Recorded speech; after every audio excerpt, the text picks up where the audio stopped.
Hello दोस्तों, आज मैं आपको बताऊंगी आपका जो बीएड फर्स्ट ईयर का सिलेबस है वो क्या है। जो ये सिलेबस है ये मैं कुरुक्षेत्र यूनिवर्सिटी के लिए बता रही हूँ। ठीक है, तो मैं आपको पहले समझा देती हूँ कि सिलेबस क्या है। आपके पास जो सिलेबस होगा जो यूनिवर्सिटी ने आपको प्रोवाइड किया है वो इस तरह से है।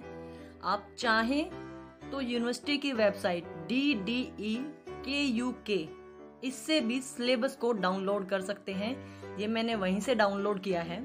यहाँ पर मैं आपको ऑल सब्जेक्ट्स जो आपको पढ़ाए जाएंगे और उनका क्या क्या नंबरों का असेसमेंट है वो बताना चाहती हूँ। ठीक है, तो आपके जो सब्जेक्ट हैं वो टोटल 6 सब्जेक्ट हैं। कितने सब्जेक्ट्स हैं? 6। ठीक है, उन्हीं के बारे में आज हम बात करेंगे कि सब्जेक्ट्स क्या क्या हैं, उनका नंबर किस तरह से मिलेंगे, क्या होता है। ठीक है, तो चलिए आज की वीडियो में हम सीखते हैं या पता करते हैं सिलेबस। देखिए फ्रेंड्स, सबसे पहला जो आपका टॉपिक है कोर्स 1, आप दिख रहे हैं आप सिलेबस में, इसका नाम है चाइल्डहुड एंड ग्रोइंग अप। ये आपका 100 मार्क्स का पेपर होगा। ठीक है, उस 100 में से 70 नंबर के पेपर होते हैं। टोटल मार्क्स 100 है, लेकिन 70 नंबर का रिटन पेपर होता है जो आपका फर्स्ट ईयर कंप्लीट होने के बाद होगा। और जो 30 नंबर है ये आपके इंटरनल असेसमेंट के हैं, यानी जो PCP आपकी क्लासेस लगेंगी उसके अंतर्गत आप जो असाइनमेंट देंगे बनाकर, उसमें आपको 30 नंबर मिलेंगे। ठीक है, समझ गए आप।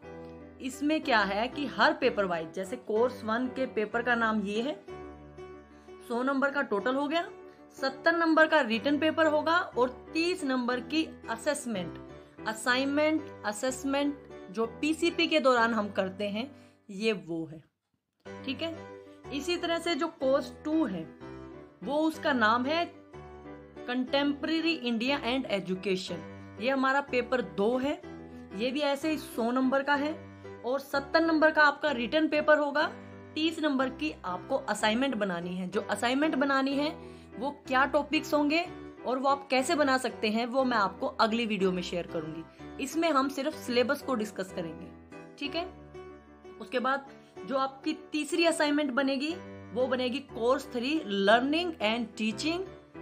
100 नंबर का फिर से आपका पेपर है, 70 नंबर का रिटन पेपर और 30 नंबर की असाइनमेंट जो आप इंटरनल असेसमेंट के दौरान सबमिट करेंगे। अभी ऑनलाइन क्लासेस चल रही हैं तो हो सकता है ऑनलाइन भी वो सबमिट करवा दे। ये आपको गूगल क्लासरूम पे भी सबमिट करवा सकते हैं या आपकी मीटिंग लेकर उसमें भी चेकिंग कर सकते हैं। ठीक है, आपका 4th A और 4th B 2 पेपर हैं। ये एक ही दिन पेपर होता है। फिर से बताना चाहूंगी, ये पेपर 2 अलग अलग दिन नहीं होता, ये पेपर एक ही दिन होता है। ठीक है, और इनको अगर आप अलग अलग गिनेंगे तो आपके 6 पेपर होंगे और अगर आप इसको एक पेपर मान के करेंगे तो आपके पेपर 5 होंगे। ठीक है, इसमें आप समझ लीजिए ये दोनों मिलाकर 100 नंबर के बनेंगे। दोनों का अलग अलग पेपर आएगा तो इसको आप 50-50 के हिसाब से भी समझ सकते हैं। ठीक है, इसमें 35 नंबर का आपका रिटन पेपर होगा और 15 नंबर की आपकी असेसमेंट या असाइनमेंट होगी। इसी तरह से जो आपकी कोर्स B है 4th B, ठीक है, अंडरस्टैंडिंग डिसिप्लिन एंड सब्जेक्ट्स। यहाँ जो डिसिप्लिन है ये स्टूडेंट से रिलेटेड है, ये अनुशासन से रिलेटेड नहीं है। ये भी बता देती हूँ मैं आपको। ये 35 नंबर का रिटन पेपर होगा और 15 नंबर की आपकी असेसमेंट होगी। देखिए, इनमें जब रिटन पेपर होगा वो 3-3 घंटे का होगा और इसका आपका 1.5 घंटे का होगा। यानी पहले आपको हमारा 1.5 घंटे का एक पेपर दे दिया जाएगा। जब आप वो खत्म कर लेंगे तो आपको 1.5 घंटे का दूसरा पेपर फिर से उसी दिन मिलेगा। ऐसा भी कर सकते हैं कि अगर ऑनलाइन एग्जाम हुआ तो आपको एक ही टाइम पे दोनों पेपर PDF की फॉर्म में दे दिए जाए। ठीक है, ये हो गए पेपर 4। इसके आगे बढ़ते हैं। अब बात करते हैं पेपर 6। यहाँ पर पेपर 6 लिख दिया। ये आप पेपर 5 कहाँ गया ये जानना चाहेंगे। पेपर 5 आपके सेकंड ईयर में आएगा। यहाँ पे टीचिंग सब्जेक्ट आ गया, इसीलिए ये पेपर 6 है। अभी मैंने आपको बता दिया था कि टोटल 6 पेपर हैं। 4th A के 2 पार्ट है, मतलब 4th के 2 पार्ट हैं। फिर से ये भी वैसे ही है दोस्तों कि 70 नंबर का रिटन पेपर है आपका और 30 नंबर की असाइनमेंट है। ठीक है, ये तो बात हो गई जो आपके रिटन पेपर फाइनल में भी होंगे यहाँ तक। अब बात करते हैं इसके अलावा आपको और कौन सी असाइनमेंट बनानी है या और क्या सिलेबस में। आपके सिलेबस में 3 चीजें हैं, EPC 1, EPC 3 और कोर्स 13। कोर्स 13 का सीधा सीधा मतलब आप ये समझ लीजिए जो आप 45 लेसन प्लान बनाएंगे ना, ये वो है, ठीक है। और ये जो 2 हैं ये आपकी फाइलें बनेंगी। इनके अंतर्गत आपको जो ये 25 नंबर दिखाई दे रहे हैं ये आपकी फाइनल के टाइम जो प्रैक्टिकल होएगी उसमें मिलेंगे, ठीक है। फिर से एक बार आपको प्रैक्टिकल के विषय में बता देती हूँ। यहाँ तक हमारे पेपर कंप्लीट हो चुके हैं। पेपर 5 हैं, 4th A के 2 पार्ट होते हैं 4th पेपर के, तो वो मिला के 6 हो गई, ठीक है। उसके बाद 3 फाइलें बनेंगी आपकी। EPC 1 जिसमें 25 नंबर फाइल के हैं जो फाइनल में आप जमा करवाएंगे और वाइवा होगा, ठीक है। और 25 नंबर की आप जो असाइनमेंट सबमिट करेंगे, ठीक है। अब ऐसे ही EPC 3 ये भी 25 नंबर का है। ये फाइल बनेगी जो वो, और ये जो असाइनमेंट जमा करवाएंगे वो। जब फाइनल होगा आपका तो आपका वाइवा भी होगा, चाहे वो ऑनलाइन हो या ऑफलाइन हो, ठीक है।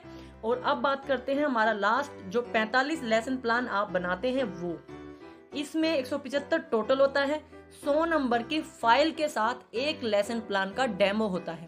उसमें आप अपने टीचिंग एड्स, हेल्पिंग एड्स जो बना सकते हैं वो लेके एज ए क्लासरूम आप किस तरह से प्रेजेंट करेंगे वो होता है। लेकिन अभी सब कुछ ऑनलाइन हुआ तो ये भी वर्चुअल होगा। आप अपने घर पे ही बैठ के थोड़ा सा उसका डेमो दे सकते हैं अगर आपसे ऑनलाइन में पूछा जाए तो। और जो 75 नंबर है ये आपको एक lesson plan with teaching add बनाकर असाइनमेंट के रूप में सबमिट करनी होगी, ठीक है। समझ गए आप? अगर फिर भी कुछ डाउट रहता है तो आप मेरे से पूछ सकते हैं। आप मुझे कमेंट करके बताइए, मैं आपके सारे डाउट्स क्लियर कर दूंगी। तो इस तरह से आपके टोटल मार्क्स हो गए 775, जिसमें से 500 आपके रिटन हैं। अब देखिए ये वाले जो नंबर हैं, कौन से वाले, जो 775 टोटल हैं उसमें इन्होंने ये ऐड कर दिए हैं, लेकिन ये नंबर आप सिर्फ फाइलों के बेस पे लेंगे। रिटन पेपर आपके 350 के होंगे। 70 नंबर के हिसाब से 6 पेपर हैं, लेकिन एक के 2 पार्ट हो गए 4th के, तो वो 100 नंबर का ही है, 70 ही माना जाएगा, तो 350 हो गए। और ये सारे आपके असाइनमेंट्स हैं जो आप बनाएंगे और ये PCP के दौरान सबमिट कराई जाती है वहां पे, इन्हीं के बेस पे वो नंबर लगाते हैं, ठीक है। और जो बात करते हैं एक बार इसकी, इसमें आपके पास टीचिंग सब्जेक्ट्स कौन कौन से हो सकते हैं वो यहाँ पे दे रखे हैं, साइंस, SS और मैथ। फर्स्ट ईयर में आप इन तीनों में से ही कोई एक सब्जेक्ट चूज करेंगे। सेकेंड ईयर के सब्जेक्ट्स अलग होते हैं, उसमें हिंदी, इंग्लिश, मैथ होता है, ठीक है। तो मैथ सिर्फ साइंस वाले स्टूडेंट्स के लिए होता है, जर्नल के लिए नहीं होता। जर्नल के लिए पहले आ जाता है। जो इस साल साइंस लेगा वो अगले साल सेकेंड ईयर में मैथ ले सकता है। आई होप आपके सारे डाउट्स क्लियर हो गए होंगे कि सिलेबस किस तरह से डिस्ट्रीब्यूटेड है और आपको कौन कौन सी असाइनमेंट बनानी है। अगली वीडियो में मैं आपको असाइनमेंट के टॉपिक बता दूंगी ताकि आपको हेल्प हो जाए। वीडियो देखने के लिए आपका बहुत बहुत धन्यवाद। Thanks for watching my video. अगर आपको मेरी ये जानकारी अच्छी लगे तो प्लीज़ मेरे चैनल को सब्सक्राइब कीजिएगा। Thank you.